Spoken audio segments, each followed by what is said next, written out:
கிறிஸ்துவுக்குள் பிரியமானவர்களே, கர்த்தரும் இரட்சகருமாய் இயேசு கிறிஸ்துவின் ஈடு இனியற்ற நாமத்தினாலே உங்கள் யாவருக்கும் என் அன்பின் வாழ்த்துக்களை தெரிவித்துக் கொள்கிறேன். தேவன் அருளிய அப்பம் பிரேயர் மினிஸ்ட்ரி சேனல் மூலியமாக உங்களோடு சந்திப்பதில் மிகுந்த மகிழ்ச்சி அடைகிறேன். தினம்தோறும் அதிகாலை வேளையிலே பரிசுத்த வேதாந்தத்திலிருந்து ஒரு பகுதியை நாம் தியானித்து நம்முடைய குடும்ப பாதுகாப்பிற்காக நாம் ஜெபித்து வருகிறோம். அதிகாலை வேளையிலே அபிஷேகங்களை பெற்றுக்கொள்ள, தேவனுடைய கிருபை பெற்றுக்கொள்ள புதிய நாளுக்காக இணைந்திருங்கள். எரேமியா 28ஆம் அதிகாரம் 15 முதல் 17 ஆகிய வசனங்கள். பின்பு எரேமியா தீர்க்கதரிசி அனனியா என்கிற தீர்க்கதரிசியை நோக்கி, இப்போதும் அனனியாவே கேள், கர்த்தர் உன்னை அனுப்பினதில்லை, நீயோ இந்த ஜனத்தை பொய்யை நம்பும்படி செய்தாய். ஆகையால் இதோ உன்னை பூமியின் மேல் இராதபடிக்கு அகற்றி விடுவேன், இந்த வருஷத்திலே நீ சாவாய் என்று கர்த்தர் சொல்கிறார். கர்த்தருக்கு விரோதமாய் கலகம் உண்டாக பேசினாயே என்றான். அப்படியே அனனியா என்கிற தீர்க்கதரிசி அவ்வருஷத்தில் தானே 7ஆம் மாதத்தில் செத்து போனான். ஹல்லேலூயா. கிறிஸ்துவுக்குள் பிரியமானவர்களே, இந்த அதிகாரம் ஃபுல்லாவே ஒரு முக்கியமான அதிகாரம். 9ஆம் வசனத்திலே சமாதானம் வரும் என்று தீர்க்க தரிசனம் சொல்லியிருக்க, அந்த தீர்க்கதரிசி சொன்ன வார்த்தையின்படியே வந்தால் அப்பொழுது அவன் கர்த்தர் மெய்யாய் அனுப்பின தீர்க்கதரிசியாக விளங்குவான் என்று எரேமியா தீர்க்கதரிசி சொன்னான். ஹல்லேலூயா.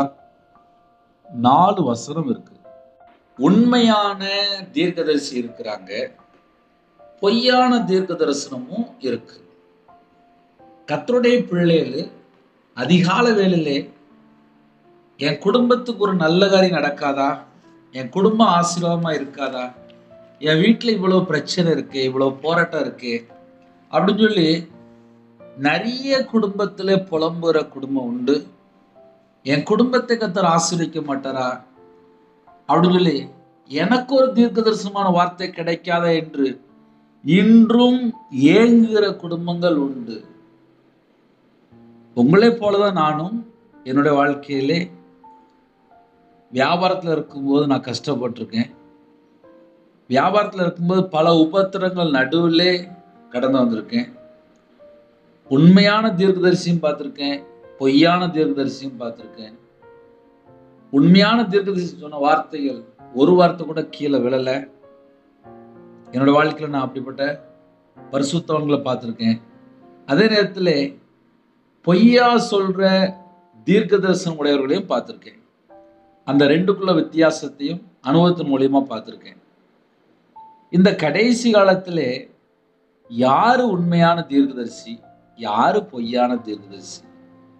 நிறைய குடும்பத்திலே எனக்கு விடுதலை வேணும், எனக்கு கர்த்தருடைய வார்த்தை வெளிப்படாதுன்னு சொல்லி ஜனங்கள் பல இடத்துல போயிட்டு இருக்கிறாங்க.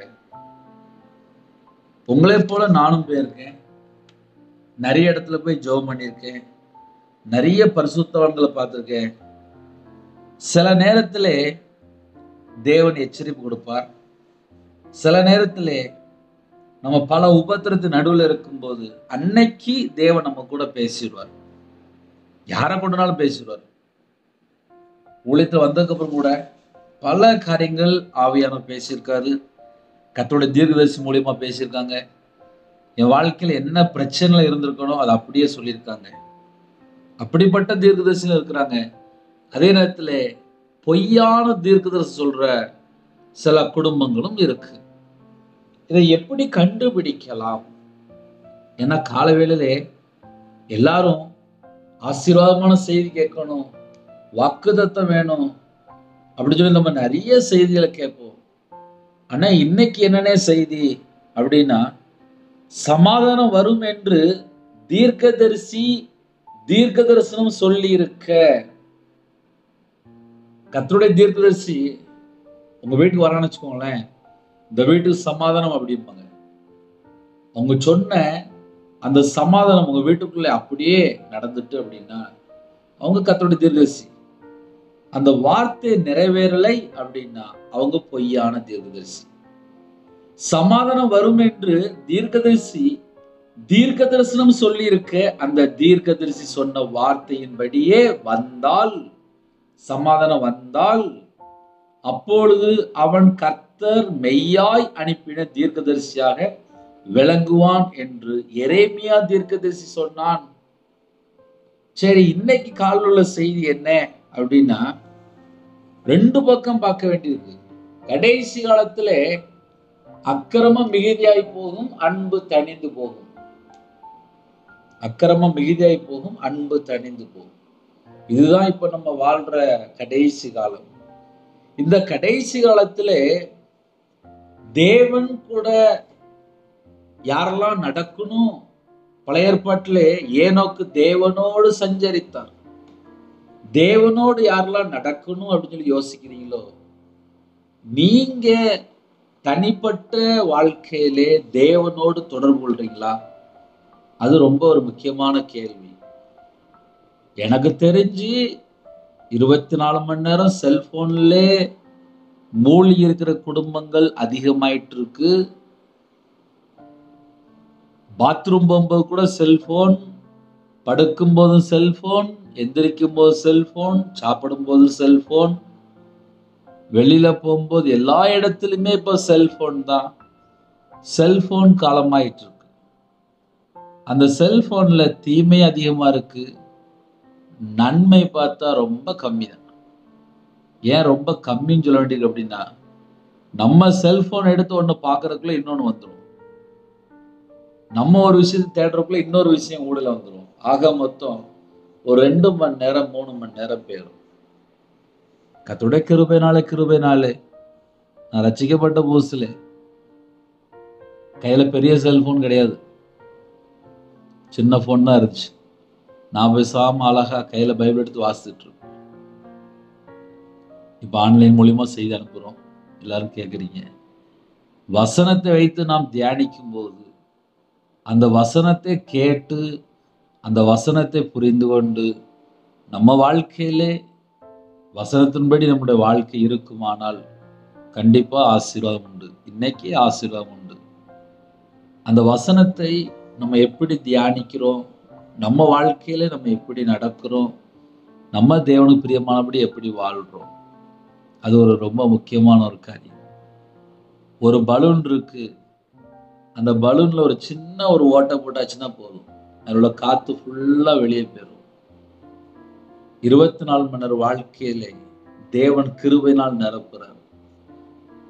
காலையில எல்லா குடும்பமும் வெளியில புறப்பட்டு போறாங்க.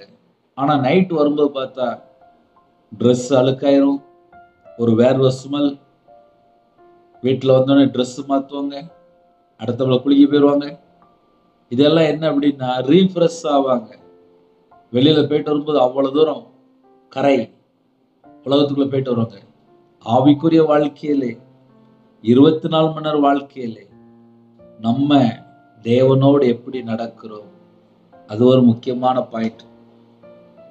என்னுடைய வாழ்க்கையிலே ரட்சிக்கப்பட்டக்கப்புறம் சரி, பழைய வாழ்க்கையும் சரி, ரட்சிக்கப்பட்டக்கப்புறம் சரி, இந்த 24 மணி நேரம் வாழ்க்கை எப்படி இருக்குன்னு சொல்லி தேவன் பார்த்து தான் ஒரு குடும்பத்தை ஆசீர்வதிக்கிறார். ஏன்னா எத்தனையோ குடும்பத்திலே காலை வேளையில சில செய்தி கேட்கும்போது இன்னைக்கு எனக்கு என்ன செய்தின்னு சொல்லி யோசிப்பீங்க. கர்த்தருடைய பிள்ளைகள் முதல்ல கையில பைபிள் எடுத்து வாசிக்கிற பிள்ளைகளா இருக்கணும். இருக்கிற இடத்துல முழங்கால் போட்டு தேவனை தேடுகிற பிள்ளைகளா இருக்கணும். நீங்க தேவனோடு தொடர்பு கொண்டால் மட்டும்தான் எது சத்தியம் எது பொய் அப்படிங்கிற வித்தியாசத்தை கண்டுபிடிக்க முடியும். ஏன்னா அந்த கடைசி காலத்துல வாயை திறந்தாலே ஒன்லி பொய் தான் பேசுறாங்க, ஒன்லி பொய் பேசுறாங்க, ஒன்லி பொய் பேசுறாங்க. இதை ஏன் கொஞ்சம் காலையில சொல்ல வேண்டியிருக்கு அப்படின்னா, சில குடும்பத்துல மனுஷனை நம்பி பின்னாடியே போயிருந்தாங்க. அவங்க சொன்னா கரெக்டா இருக்கும், அவங்க சொன்னா கரெக்டா இருக்கும். அவங்க தேவ ஆவியினாலே நடத்தப்படுறாங்களா? கனி உள்ள ஒரு வாழ்க்கை இருக்கா? ஏன்னா அந்த கடைசி காலத்திலே வஞ்சிக்கிற ஆவி, தந்திரமான ஆவி, ஏமாத்துகிற ஆவி, பொய் பேசுகிற ஆவி, கள்ள போதகம், அதாவது வசனத்தினுடைய உண்மையான கருத்து சொல்றாங்களா? அதை நம்ம கொஞ்சம் கண்டுபிடிக்கணும். சமாதானம் வரும் என்று தீர்க்க தரிசனம் சொல்லி இருக்க, அந்த தீர்க்கதரிசி சொன்ன வார்த்தையின்படியே வந்தால் அப்படின்னா சமாதானம் வந்தால், அப்பொழுது அவன் கர்த்தர் மெய்யாய் அனுப்பின தீர்க்கதரிசியாக விளங்குவான் என்று எரேமியா தீர்க்கதரிசி சொன்னான். இப்ப இந்த வசனத்தை நம்ம கொஞ்சம் தியானிச்சிருக்கோம். 15 17 வரையே ஆகிய வசனங்களிலே என்ன நடக்கு அப்படின்னா, பின்பு எரேமியா தீர்க்கதரிசி அனனியா என்கிற தீர்க்கதரிசியை நோக்கி, இப்போதும் அனனியாவே கேள், கர்த்தர் உன்னை அனுப்பினதில்லை. அப்போ சில தீர்க்கதரிசிகள் கர்த்தர் அனுப்பாமையே வந்து நிற்பாங்க.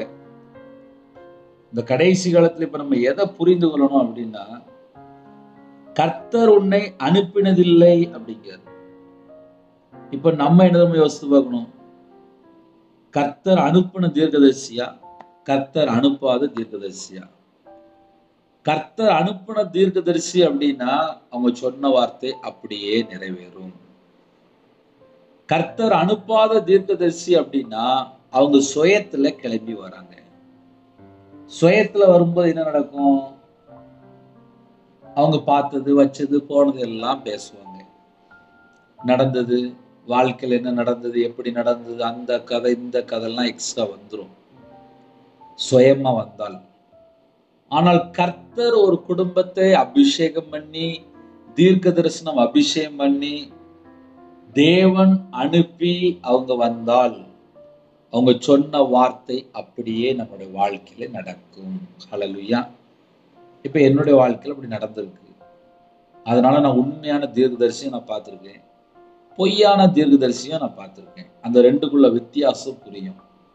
இதை ஏன் உங்களுக்கு காலையில் சொல்லித்தரேன் அப்படின்னா, ஒரு குடும்பத்திலே ஒரு தாயார், அவங்க போற சர்ச்சில் ஆவிக்குரிய திருச்சபை தான், நல்ல அந்நிய பாஷை பேசுவாங்க. அந்த திருச்சபையில செய்தி கொடுக்கும்போது அந்த வார்த்தை தொடப்பட்டுச்சு. அவங்க கையில் இருக்கிற நகையெல்லாம் அங்க இருக்கிற பாஸ்டர் கையில, இந்தாங்க பாஸ்டர் அப்படின்னு சொல்லி கொடுத்து வந்துட்டாங்க. என்னம்மா அப்படின்னு சொல்லி கேட்டதுக்கு, இனிமேல் நான் நகை போட மாட்டேன், நான் தீர்மானம் எடுத்தேன் அப்படின்னு சொல்லி கொடுத்து வந்துட்டாங்க. அதுக்கப்புறம் தொடர்ந்து அந்த சர்ச்சுக்கு போயிட்டே இருக்காங்க. கொஞ்சம் வருஷத்துக்குள்ள அந்த பாஸ்டர் சில பிரச்சனை மூலியமா அவர் போயிட்டார். அந்த தாயார் என்கிட்ட பேசும்போது, என் வாழ்க்கையில நான் ஒரு 60 பவுன் கிட்ட அந்த பாஸ்டர்கிட்ட கொடுத்து நான் ஏமாந்துட்டேன்னு சொல்லி என்கிட்ட பல முறை சொல்லியிருக்காங்க. ஒரு முறை இல்லை, 2 முறை இல்லை, பல முறை. அப்போ எப்படி, என்ன, ஏது அப்படின்னு சொல்லி கொஞ்சம் பார்க்கும்போது, அவங்க சொன்ன வார்த்தை இவங்களுக்கு தொடப்பட்டிருக்கு, எல்லாத்தையும் கொடுத்து வந்துட்டாங்க. சில நேரத்தில் சில வார்த்தைகள் உங்களை நோக்கி வரும். அது தேவன் சொன்னதா, மனுஷன் சொன்னதா, சுயமா சொன்னதா, இல்ல வயிற்றுக்கா சொன்னதா, இல்ல மக்களை ஏமாத்துக்கா சொன்னதா, எதுக்காக சொன்னாங்கன்னு சொல்லி அந்த சூழ்நிலை என்ன, அவங்க என்ன கருத்தை கேட்கிறாங்க, அவங்க உண்மையிலே கர்த்தருடைய தீர்க்கதரிசி தானா, அவங்க தேவனால் அபிஷேகம் பண்ணப்பட்டவங்க தானா அப்படின்னு சொல்லி எல்லாமே பார்த்து தான் நம்ம ஒரு காரியத்தை செய்யணும். ஏன்னா அந்த தாயார் 1 பவுன் இல்லை, 2 பவுன் இல்லை, 60 பவுன். கிட்டத்தட்ட இன்னைக்கு அது எத்தனையோ லட்சங்களா இருக்கலாம், இல்ல கோடியா கூட இருக்கலாம். 60 பவுன் அப்படின்னாலே 1/2 கிலோ தங்கம் ஜாஸ்தி கொடுத்தாச்சு. அந்த பாஸ்டரு கொஞ்ச நாள் கழிச்சு காணும். இதை ஏன் உங்களுக்கு சொல்றேன் அப்படின்னா, காலை வேளையில நிறைய குடும்பத்துல இணைந்திருக்கிறீங்க. நீங்க தேவனுடைய ராஜ்யத்துக்காக நீங்க காணிக்க கொடுக்குறீங்களா? கண்டிப்பா தேவன் கணக்குல வச்சிருப்பார். ஒரு மனுஷன் இல்ல, தேவன் கணக்குல வச்சிருப்பார். நீங்க எந்த ஊழியத்தினாலும் கொடுக்கலாம். முழு நேர ஊழியத்துக்கு சந்தோஷமா கொடுங்க. ஆலயத்துல கொண்டு போய் சந்தோஷமா வைங்க. திருச்சபையில கொண்டு போய் கொடுங்க. மிஷினரிமாருக்கு கொடுங்க. கிராம ஊழியம் பண்றவங்களுக்கு கொடுங்க. ஏழை எளிய ஜனங்கள் கொடுங்க. வயசாயிட்டு ஆனா வயசானவங்க கூட கிராம ஊழியத்து போயிட்டு இருப்பாங்க, பாட்டிமாரு, அவங்களுக்கு உதவி பண்ணுங்க. யாருக்குனாலும் உதவி பண்ணலாம். ஆனால் இந்த கடைசி காலத்திலே நிறைய கள்ள உபதேசங்கள், கள்ள தீர்க்க தரிசனம், நிறைய செய்தி வந்துட்டு இருக்கு. இந்த கடைசி காலத்திலே பணத்துக்காக வேலை பார்க்குறாங்க. அது ஒரு வேதனையான காரியமா இருக்கு. எனக்கு கர்த்தருடைய பிள்ளைகள் காலவேளையிலே தேவன் அருளி அப்போ மெனிஷன்ல யாரெல்லாம் கேட்குறீங்களோ உங்களுக்கு தெரியும். அதிகால வேளையிலே தேவனோட வார்த்தையை நம்ம தியானிக்கும் போது உங்க வாழ்க்கையிலே உங்க குடும்பத்தை கர்த்தர் வழி நடத்தணும். ஒரு மனுஷன் நடத்தக்கூடாது. கர்த்தர் உங்க குடும்பத்தை வழி நடத்தினா மட்டும்தான் உங்க குடும்பம் ஆசீர்வாதமா இருக்கும். உங்க குடும்பம் ஆசீர்வாதமா இருக்கணும் அப்படின்னா அதுக்கு 24 மணி நேரம் நீங்க அவருக்காக வாழ்றதுக்கு அர்ப்பணிக்கணும். உங்க வாழ்க்கையில என்னென்ன மிஸ்டேக் இருக்கோ, என்னென்ன காரியம் தவறு இருக்கோ, என்னென்ன காரியத்துல குறை இருக்கோ, அதை இயேசு கிறிஸ்து ராஜா மகாபிரபு அவருடைய பாதப்படியில் அர்ப்பணிக்கணும். அப்பா, என்னால அந்த பாவத்தை விட முடியல. இந்த அக்கிரமமான காரியம் என் வாழ்க்கையில தொடருது. இந்த துன்மார்க்கமான காரியம் என் வாழ்க்கையில தொடருது. என்னால பரிசுத்தமா வாழ முடியலப்பா. என் இந்த இச்சையான ஒரு காரியம் இருக்கு. இந்த ஒரு அருப்பான காரியம் இருக்கு. ஒரு மனுஷனுடைய வாழ்க்கையில எந்த பாவத்துல இருக்கிறானோ அதிலிருந்து மனம் திரும்பி பாவ மன்னிப்பை பெற்றுக்கொண்டு இயேசு கிறிஸ்து ரத்தத்தினால கழுவப்பட்டா மட்டும்தான் அந்த வீட்டுக்குள்ள ஆசீர்வாதம் வரும். நல்லா கேட்டுக்கோங்க. ஏன்னா நிறைய குடும்பத்திலே வாழ்க்கையை பார்த்தா இஷ்டம் போல இருக்கு. வாழ்க்கையை பார்த்தா துன்மார்க்கமான வாழ்க்கையா இருக்கு. வாழ்க்கையை பார்த்தா துணிகரமா இருக்கு. எப்படி ஆசீர்வாதம் வரும்? அனனியா என்கிற தீர்க்கதரிசி ஒரு பொய்யா ஜனங்களை நம்பதுக்காக பேசுறாரு. எரேமியா தீர்க்கதரிசி அனனியா என்கிற தீர்க்கதரிசியை நோக்கி, இப்போதும் அனனியாவே கேள், அனனியாவே கேள், கர்த்தர் உன்னை அனுப்பினதில்லை என்கிறார். கர்த்தர் உன்னை அனுப்பலப்பா, கர்த்தர் உன்னை அனுப்பல, கர்த்தர் உன்னை அனுப்பல. நீயோ இந்த ஜனத்தை பொய்யாய் நம்பும்படி செய்தாய். ஒரு குற்றச்சாட்டு வைக்காரு. நீயோ இந்த ஜனத்தை பொய்யாய் நம்பும்படி செய்தாய். அப்ப கள்ள தீர்க்கதரிசிகள் வந்தா என்ன செய்வாங்க அப்படின்னா, நீயோ இந்த ஜனத்தை பொய்யை நம்பும்படி செய்தாய், பொய்யை நம்பும்படி செய்தாய். அப்ப இந்த கள்ள தீர்க்கதரிசிகள் வந்தால் என்ன பண்ணுவாங்க? பொய்யை நம்பும்படி செய்வாங்க. நீங்க போங்க, இது சரியாயிரு, இப்படி நடந்துரும், அப்படி நடந்துரும், அது நடந்துரும், இது நடந்துரும், எல்லாம் நடக்கும்பா. நான் கிறிஸ்துவுக்குள்ள இல்லாமல், இயேசு கிறிஸ்து ரத்தத்தினால கழுவப்படாமல் என் வாழ்க்கையில எப்படி ஆசீர்வாதம் வரும்? ரவிராஜனுடைய வாழ்க்கையிலே உயிரோட இருக்கு அப்படின்னா இயேசு கிறிஸ்து ரத்தத்தினால கழுவப்பட்டால் மட்டும்தான் உயிர் பிச்சை. இயேசு கிறிஸ்து ரத்தத்தினால கழுவப்பட்டு, அப்பா என் பாவத்தை மன்னிச்சிருங்க அப்படின்னு சொல்லி தேவனுடைய சமூகத்திலே மனம் திரும்பினால் மட்டும்தான் இரக்கம். புதிய நாளிலும் கிருபை வேணுமா? அப்பா உங்க கிருபை தாங்கப்பா, வாழ்நாள் முழுதும் அப்பா உமக்கு பிரியமானபடி வாழணும், எனக்கு ஒரு புது கிருபை தாங்கப்பா அப்படின்னா கண்டிப்பா தருவார். நம்ம நேரடியா பேசணும். நம்ம இருதயத்துக்குள்ள என்னெல்லாம் இருக்கு, அது எல்லாம் தேவனுடைய சமூகத்தில் அர்ப்பணிக்கணும். இன்னைக்கு காலைவேளை செய்தி என்ன தெரியுமா? அனனியா என்கிற தீர்க்கதரிசி கர்த்தர் உரைக்காத வார்த்தையை உரைச்சிருக்காரு. கர்த்தர் உன்னை அனுப்பினதில்லை, நீயோ இந்த ஜனத்தை பொய்யை நம்பும்படி செய்தாய். அப்ப இந்த கடைசி காலத்திலே கள்ள தீர்க்கதரிசிகள் பணத்துக்காக, தங்களுக்காக, சுயத்துக்காக, தன்னை பெருமையா காமிக்கிறதுக்காக பொய் தீர்க்க தரிசனம். வாயை திறந்தாலே பொய், வாயை திறந்தாலே பொய். நீங்க எந்த செய்தி கேட்டாலும் உங்க கூட இயேசு கிறிஸ்து பேசணும், அப்பதான் விடுதலை. பரிசுத்த ஆவியானவர் உங்களோடு இடைப்படணும், அப்பந்தான் உங்களுக்கு சுகம், ஆரோக்கியம், சமாதானம். இன்னைக்கு நிறைய குடும்பத்திலே பாவத்திலையும் அக்கிரமத்திலையும் செத்துட்டு இருக்கிறாங்க. உண்மையிலே சொல்லணும் அப்படின்னா மரணத்தை நோக்கி, நரகத்தை நோக்கி, பாதாளத்தை நோக்கி ஜனங்கள் இஷ்டம் போல போயிட்டு இருக்கிறாங்க.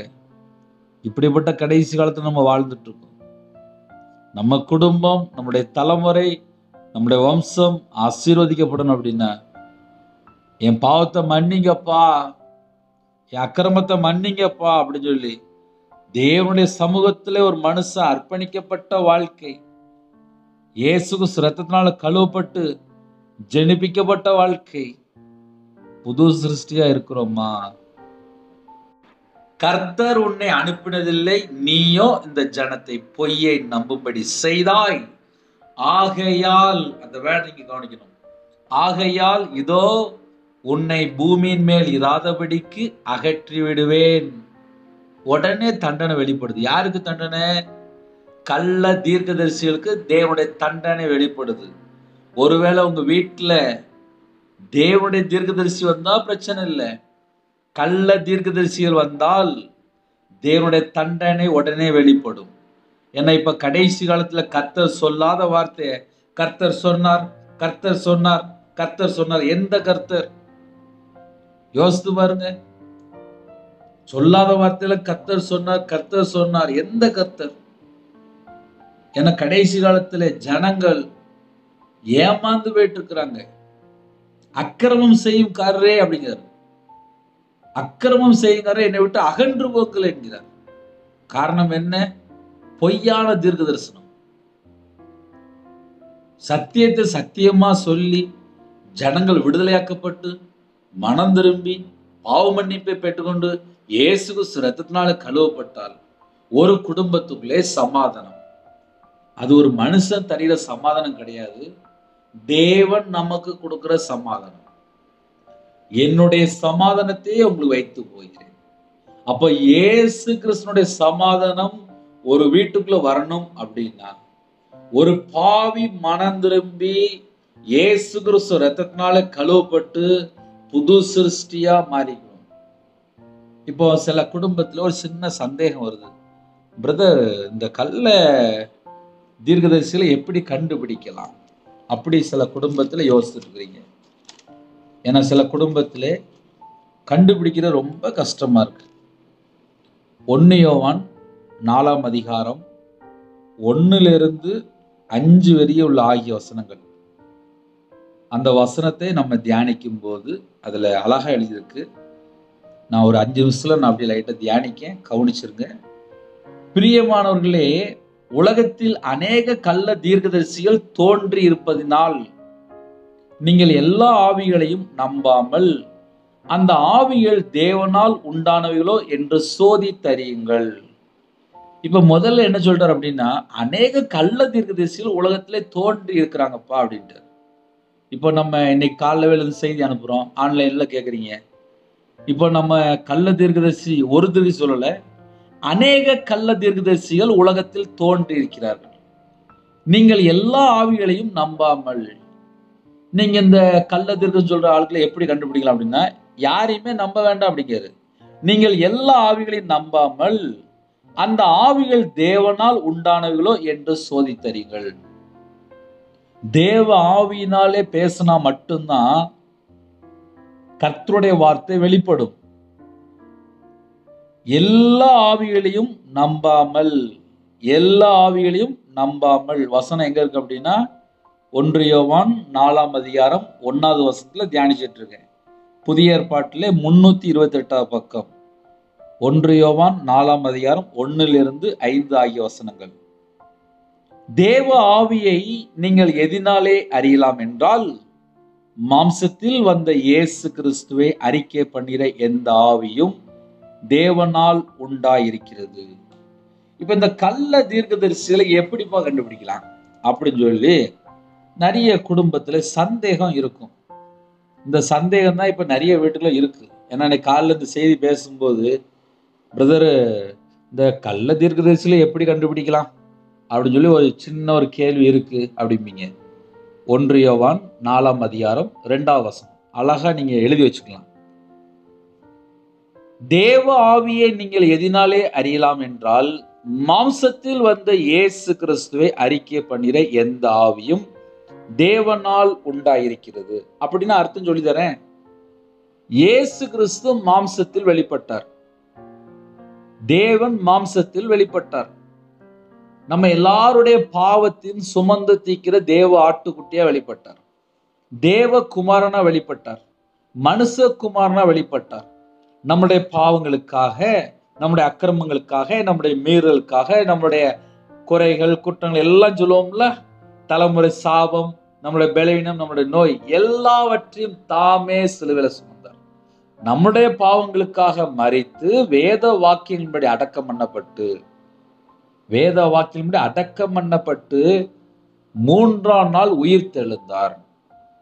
அப்ப மாம்சத்தில் வந்த இயேசு கிறிஸ்துவை அறிக்கை பண்ணீர அப்படின்னா, ஏன் பாவத்துக்காக இயேசு கிறிஸ்து மரித்து வேத வாக்கின்படி 3ஆம் நாள் உயிர் தெழுந்தார் என்று யாரெல்லாம் இயேசு கிறிஸ்துவை சொந்த இரட்சகரா ஏற்றுக்கொள்றாங்களோ அவங்களுக்குள்ள தேவ ஆவி இருக்கு. சரி, முக்கியமான வேர்டு என்ன அப்படின்னா, தேவ ஆவியை நீங்கள் எதினாலே அறியலாம் என்றால், மாம்சத்தில் வந்த இயேசு கிறிஸ்துவை அறிக்கை பண்ணுகிற. அப்ப அடுத்த வேர்டு என்ன வேர்டு அப்படின்னா, அறிக்கை பண்ணுகிற. மாம்சத்தில் வந்த இயேசு கிறிஸ்துவை அறிக்கை பண்றாங்க அப்படின்னா அவங்க தேவனால் உண்டானவர்கள். தேவனால் உண்டானவர்களை எப்படி கண்டுபிடிக்கலாம் அப்படின்னா, மாம்சத்துல வந்த இயேசு கிறிஸ்து ஏன் பாவத்துக்காக, ஏன் அக்கிரமத்துக்காக, ஏன் சாபத்துக்காக, என்னுடைய மீறுதலுக்காக, என்னுடைய வியாதிக்காக, என்னுடைய நோய்க்காக, என்னுடைய மீறுதலுக்காக, என்னுடைய துக்கத்துக்காக அவர் மாம்சத்திலே என்னுடைய எல்லா பாவத்தையும் சிலுவையிலே சுமந்தார். எனக்காக மரித்தார், நமக்காக மரித்தார், நமக்காக மரித்து அடக்கம் பண்ணப்பட்டு 3ஆம் நாள் உயிர் தெழுந்தார். நம் மீட்பர் உயிரோடு இருக்கிறார். இயேசு கிறிஸ்து ராஜா உயிரோடு இருக்கிறார். மரித்தேன், சதா காலங்கள் இதோ உயிரோடு இருக்கிறேன்னு சொன்னார். அப்போ உயிரோடு இருக்கிற இயேசு கிறிஸ்துவை அறிக்கை பண்றாங்க அப்படின்னா அவங்க தேவனால் உண்டானவர்கள். நான் மறுபடியும் சொல்றேன், மாம்சத்தில் வந்த இயேசு கிறிஸ்துவை அறிக்கை பண்ணுகிறாங்கன்னா அவங்க தேவனால் உண்டானவர்கள். மாம்சத்தில் வந்த இயேசு கிறிஸ்துவை அறிக்கை பண்ணவில்லை என்றால் அவங்கதான் அந்தி கிறிஸ்து. மாம்சத்தில் வந்த இயேசு கிறிஸ்துவை அறிக்கை பண்ணல என்றால் அவர்கள்தான் அந்தி கிறிஸ்து. அடுத்தது 3ஆம் வசனம், மாம்சத்தில் வந்த இயேசு கிறிஸ்துவை அறிக்கை பண்ணாத எந்த ஆவியும் தேவனால் உண்டானதல்ல. மாம்சத்தில் வந்த இயேசு கிறிஸ்துவை அறிக்கை பண்ணாத எந்த ஆவியும் தேவனால் உண்டானது அல்ல. வரும் என்று நீங்கள் கேள்விப்பட்ட அந்தி கிறிஸ்துனுடைய ஆவி அதுவே. அது இப்பொழுது உலகத்தில் இருக்கிறது. அது இப்பொழுதும் உலகத்தில் இருக்கிறது. அந்தி கிறிஸ்துனுடைய ஆவி அப்படிங்கிறார். அப்போ ஒரு பக்கம் பார்த்தா கள்ள தீர்க்கதரிசி, இன்னொரு பக்கம் பார்த்தா அந்தி கிறிஸ்துனுடைய ஆவி. 4வது வசனம், பிள்ளைகளே நீங்கள் தேவனால் உண்டாயிருந்து அவர்களை ஜெயித்தீர்கள். அவர்களை ஜெயித்தீர்கள் அப்படின்னா என்ன அர்த்தம் அப்படின்னா, கள்ள தீர்க்கதரிசிகளை ஜெயித்தீர்கள், அந்தி கிறிஸ்துகளை ஜெயித்தீர்கள். ஏனெனில் உலகத்தில் இருக்கிறவனிலும் உங்களில் இருக்கிறவர் பெரியவர். எனக்குள்ளே இயேசு கிறிஸ்து இருக்கிறார். என் இருதயத்துக்குள்ள யார் இருக்கிறார்னா இயேசு கிறிஸ்து இருக்கிறார். உங்க இதயத்துக்குள்ள யார் இருக்கிறா? இயேசு கிறிஸ்து. நம்முடைய பாவங்களுக்கா மரித்து வேத வாக்கியம் அடக்கம் பண்ணப்பட்டு உயிரோடு எழுந்த இயேசு கிறிஸ்து உங்க இதயத்துக்குள்ள இருக்கிறார். உங்க இதயத்துக்குள்ள இயேசு கிறிஸ்து இருக்கும் போது ஆசீர்வாதம். உங்க இதயத்துக்குள்ள இயேசு கிறிஸ்து இருக்கும் போது சமாதானம். உங்க இதயத்துக்குள்ள இயேசு கிறிஸ்து இருக்கும் போது விடுதலை. மரித்தேன், சதா காலங்களில் உயிரோடு இருக்கிறேன். நம்முடைய மீட்பர் நம்ம கூடயே தான் இருக்கிறார். முடிவு வரைந்தும் எல்லா நாட்களிலும் நம்ம கூட தான் இருக்கிறார். 5வது வசனம்,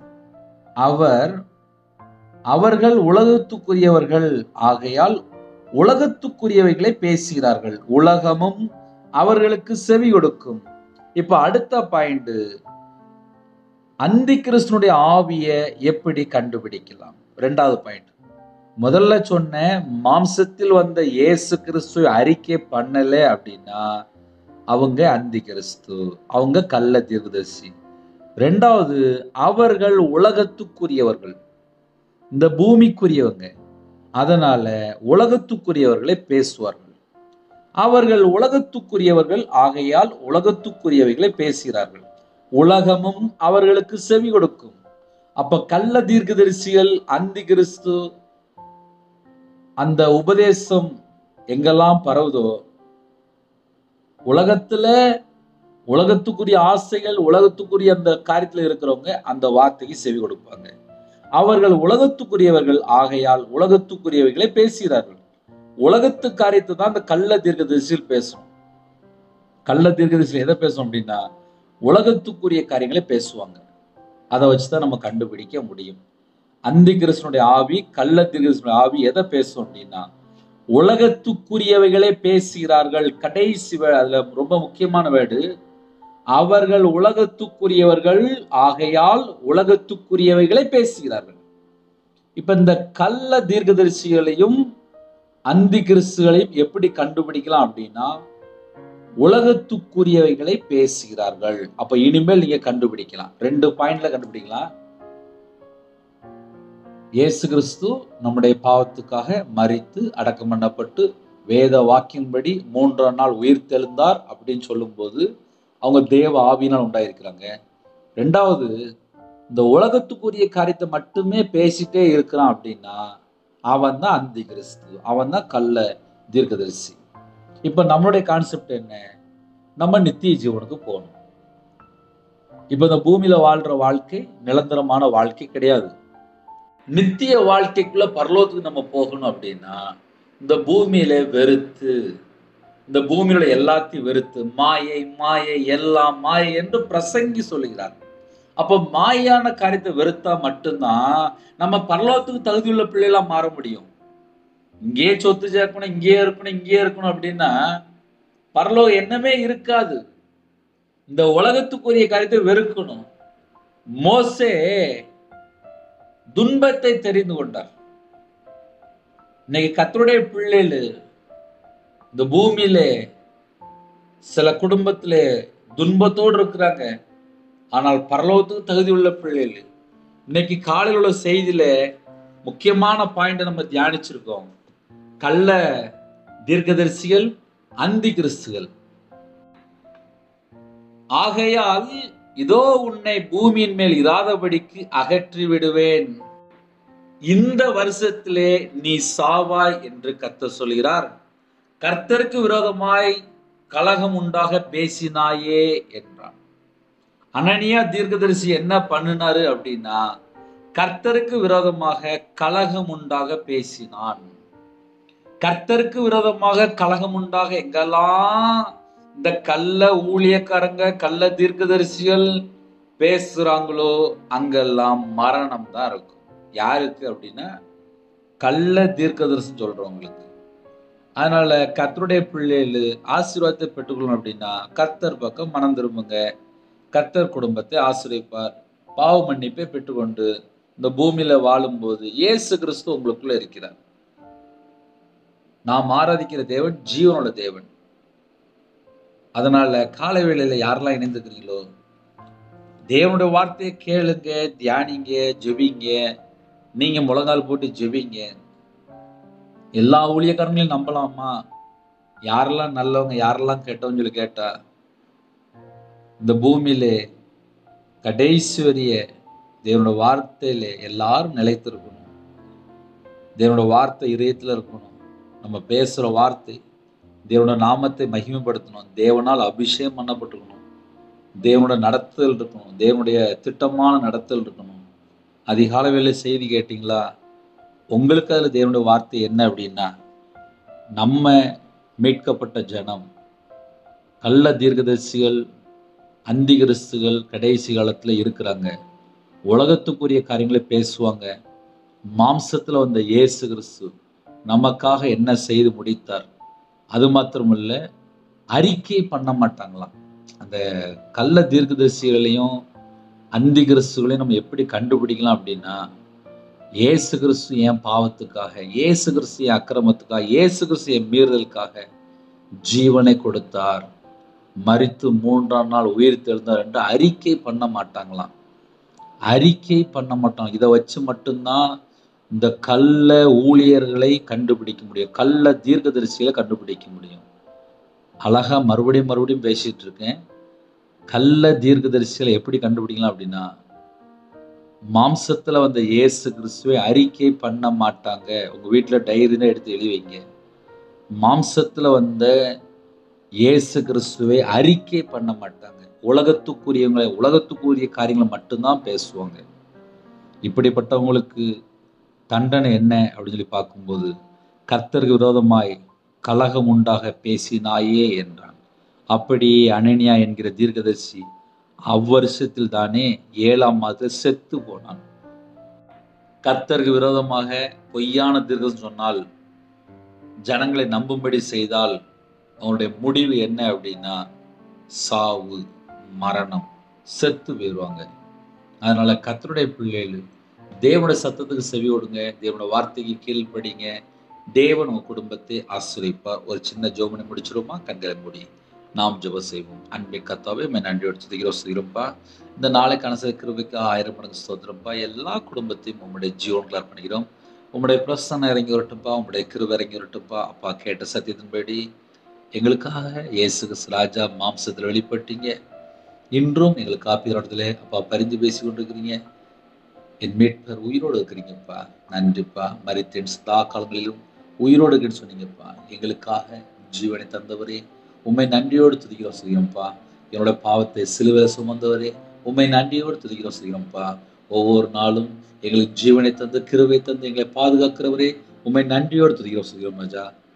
எந்தெந்த குடும்பத்திலே அப்பா இணைந்திருக்காங்களோ எல்லா குடும்பத்தையும் உங்களுடைய தலைமுறை கரத்தினால தொட்டு சுகமாக்கி தங்கப்பா. எல்லா பலவீனத்தையும் நீக்கி பூர்ண சுகமாக்கி தங்க. ஒவ்வொரு குடும்பத்தையும் ஆசுரைங்க, புது கிருபையால் நிரப்புங்கப்பா. உங்களுடைய பிரசன்னத்தால் முருகராஜா ஆவிக்குரிய 9 கனிகளினாலும் ஆவிக்குரிய 9 வரலால் நிரப்புங்கப்பா. பிதா குமாரன் பிரசன்ன நாமத்தால் முத்திரை போட்டு அப்பா உங்களுடைய ரத்த கொட்டைகளை வேலடைத்து மூடி மறைத்து பாதுகாத்துங்க. பிறந்த நாள் கொண்டாடுறாங்க, திருமண நாள் கொண்டாடுறாங்க. கர்த்தர் 1000 மடங்கு ஆசுரைங்க. கற்பத்தினிங்க ஜெபிக்கிறாங்கப்பா. கர்த்தர் மனம் இருங்க. மாசமா இருக்குங்க, தாய் பிள்ளை மாசுறீங்க. டெலிவரி கொடுக்குறாங்க, பரம வைத்தியர் கூடங்க. நார்மல் டெலிவரி ஆகித்தாங்க. பிள்ளைகள் வயசு அதிகமாயிட்டு போகுது, ஏற்ற துணையை தாங்க. திருமணம் முடிந்ததுக்கு அப்புறம் சமாதானம் இல்லாத சூழ்நிலை எல்லாவற்றையும் கர்த்தர் மாற்றித்தாங்க. அதிக அளவில் யாரெல்லாம் வெளியில போறாங்களோ எல்லாரையும் உங்களுடைய ஜீவனுக்கு அர்ப்பணிக்கிறோம். டிரைவிங் லைன்ல போறாங்க எல்லாருக்கும் கர்த்தருடைய பாதுகாப்பு தாங்க ராஜா. ஒவ்வொரு குடும்பத்தையும் பேர் பேராக ஆசுறீங்க. கடன்ல கஷ்டப்படுறாங்க, அந்த கடன் பிரச்சனைக்கு ஒரு முடிவு கொண்டு வாங்க. எந்தெந்த நாட்டில் ஜெபிக்கிறாங்களோ எல்லா குடும்பத்தோட கர்த்தர் கூட இருக்கணும். ஜெபிக்கிற எல்லா குடும்பத்தையும் ஆசுரைங்கப்பா. சிறு பிள்ளை முதல் கொண்டு முதியோர் எல்லாரையும் ஆசுரைங்க. உங்க நாம மட்டுமே விடட்டுப்பா. அடியனை அர்ப்பணிக்கிறேன்ப்பா. அப்பா தேவனார்களே, அப்பா மினிஸ்டர்ல உங்களுடைய கரத்துல பண்ணிடும். குறைகள் குற்றங்கள் தான் மன்னிச்சுங்கப்பா. அப்பா கத்தோட வருகையில நாங்கள் எல்லாரும் காணப்படணும். எல்லாரும் நித்திய ஜீவனுக்கு வரணும்ப்பா. ஆட்டுக்குட்டியா ஜீவ புஸ்தகம் பேர் எழுதப்படணும்ப்பா. பொய்யை நடப்பிக்கிற ஒன்றும் அதில் பிரவேசிப்பதில்லைன்னு சொல்லியிருப்பா. என்னோட வாழ்க்கையிலே அசுத்தமோ அருவருப்போ தீட்டான காரியமோ பொய்யான காரியமோ எதுவும் இருக்கக்கூடாதுப்பா. உங்களோட ரத்தத்தினால கழுவி சுத்தியறிங்க. உங்க நாம மட்டுமே விடட்டும். எல்லா குடும்பத்தையும் கத்தர் பொருட்படுத்துங்க. இந்த நாளைக்கான கிருபைக்கு 1000 மடங்கு உங்களுக்கு நன்றி செலுத்திடும். இரவு மூலமா வேதத்தை தியானிக்க ஜெபிக்க துதிக்க எங்களுக்கு கிருபை தாங்க. கத்தர் பொருட்படுத்துங்க. இயேசு கிறிஸ்துவின் பிதாவே, ஆமேன். தேவனுக்கே உண்டாதாக. கத்தர் தாமே உங்களையும் உங்கள் குடும்பத்தின் சகல காத்தையும் சம்பூர்ணமா திருப்தியாக கத்தர் கொடுத்து ஆசீர்வதிப்பாராக. ஆமேன். கத்தரா இயேசு கிருபையும் பிதாவாக இதோட அன்பும் பரிசுத்தனுடைய ஐக்கியம் இப்பொழுதும் எப்பொழுது சதா காலங்களிலும் நம்ம அனைவரோடு இருப்பதாக. ஆமென். கிறிஸ்து பிரியமானவர்களே, தனி ஜெபம் பண்ணுங்க, குடும்ப ஜெபம் பண்ணுங்க. எங்களுக்காக ஜெபித்துக் கொள்ளுங்கள். தேவனர்லேயே மினிஸ்டர்கள் ஜெபிங்கள். என் பேர் ரவிராஜ். எனக்காக ஜெபித்துக் கொள்ளுங்கள். 93630641 நம்பர் உண்டால் நாங்கள் உங்களுக்காக குடும்பத்துக்காக ஜெபிப்போம். கர்த்தர் உங்களை உங்கள் குடும்பத்தின் சகல காரியத்தையும் சம்பூர்ணமாக திருப்தியாக கர்த்தர் கொடுத்து ஆசீர்வதிப்பாராக. ஆமென். God bless you.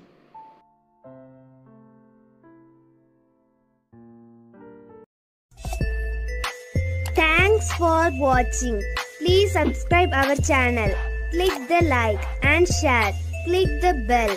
God bless you.